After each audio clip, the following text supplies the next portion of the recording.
I thought about myself. Only child from Brownsville, Brooklyn. My mom's was a heroin addict. My stepfather raised me. He died in prison. My mom's OD'd on my birthday. Wow. How did I become heavyweight champion? I had no fighting background as a kid, fighting all the time and all that. It was just that the pain of being homeless. I came home from school at 13 years old and we was evicted.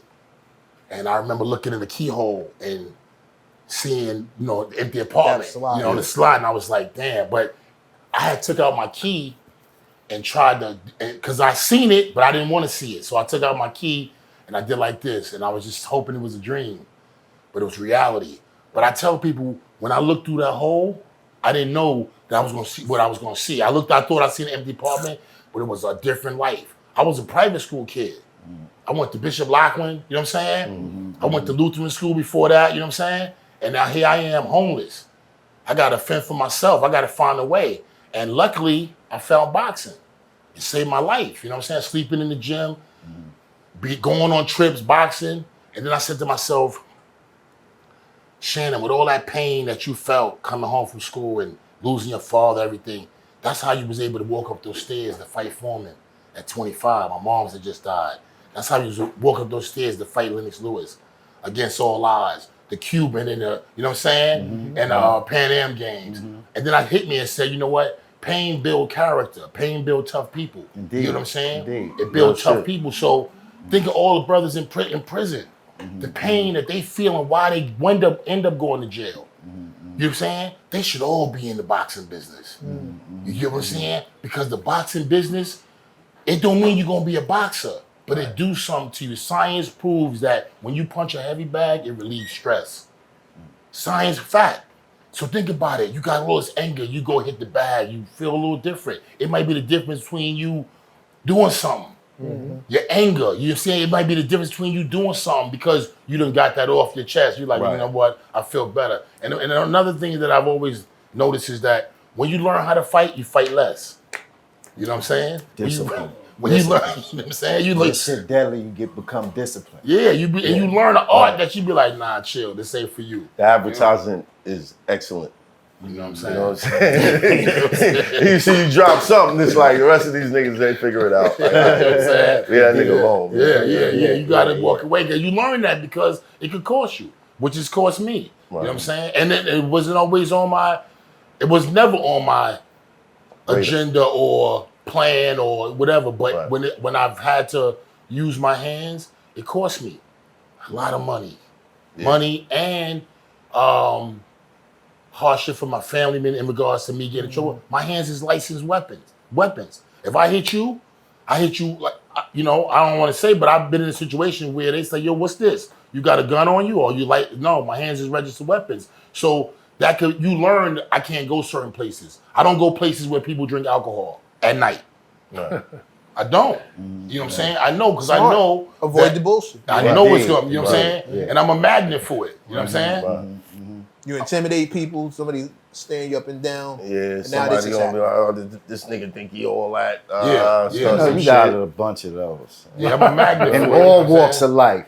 You know what I mean? Yeah. Right. You just gotta dip around the corner, come back with the pool strike. The circus clown. I don't know who did that. The circus clown got motherfuckers hating him. Right. This motherfucker right now hating the circus clown. Yeah. So I just think that this gym and what we're doing, thanks to Smooth, you know what I'm saying? Shout out to Grant and the team and Mark Julian and all the team that we're doing something I think that's gonna be life-changing, not just for one generation, 2, 3, because my real thinking is, one thing about, y'all know how it is, y'all from the style, y'all love bad style. He from Crown Heights. Oh, you from Crown Heights? It's all Brooklyn. We dump the bodies in the style. You from Crown Heights, that's right. You all make y'all niggas popular. But I really, one thing I notice is that, when people have pride in something, they seem to change, you know what I'm saying? And when you win your first trophy, you're happy.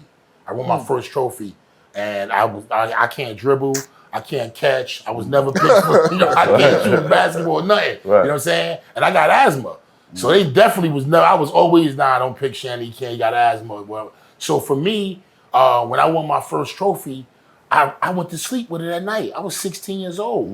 I went to sleep with it at night. I fell asleep. And I was happy. It made me happy that I did something. I never won shit. You accomplished something. Yeah, so I think that the kids in Brownsville, the people in Brownsville, they I'm not gonna say they don't have a lot of pride, but they don't even understand what they have. And because I went to the schools, we went to 4 schools, and I said, how many people know Mike Tyson? And maybe like 10, 15, 20 people out of 50. I was like, how many people know Riddick Bowe? 5. How many people know me? 2. Yeah, they don't know they you know what I mean? they hero. Yeah. So I said, did you guys realize that Brownsville has produced 3 heavyweight champions? They was like, not really, nah. I said, exactly. That's the problem. If you knew that, you'd have something to be proud of. At least aspire to or something. Yeah. And let alone know that you're of that cut. You're of that cut. You're of that cut. Indeed. A champion. Zab, Jude, like I said, all of this the champion and no gym. No gym. That's crazy. No gym. So think about it. If we had a gym, which we have now, 1750 Pickett Avenue. 1750 Pickett Avenue. 1750 Pickett Avenue. So you know. Let's go, Jim. What was that? Let's go to 1750 Pickett Avenue. Why not? 1750 Pickett.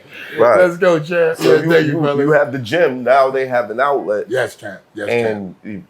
Who knows how many champions are going to come out of that gym now? Managers, referees, judges, doctors, lawyers, because what the goal is, champions, that's going to happen. You know what I'm saying? Female champions, I took for sure, because Brownsville girls get busy. You know what I'm saying? They get busy. Fact. They know how to fight. Don't cheat on them. Girls and learn a Brownsville lesson get real busy. quick. Shout out to Mona. Let's go, champ. Yeah, champ. We Brownsville people, they quick tempered, they ready to get busy, and they're super happy right now. The word is out about the gym, and everybody's excited. They know we got champions. They know you know what I'm saying. Like I was saying earlier, I love to have guys like yourself more involved in seeing that there's money in this. Yeah. This is an investment. This is a phenomenal investment. Is it risky? Yeah, but people go gamble and they $30,000, $40,000, $50,000. That $50,000 could have turned that next kid into the next Mike Tyson, the next Floyd Mayweather, the next Zab Judah. You feel me? Right. The next Shannon Briggs. Right. You know what I'm saying? We gonna and if not, guess what? It's hot for trapper turn smack rapper. Only smack rapper that you know is smack rapper.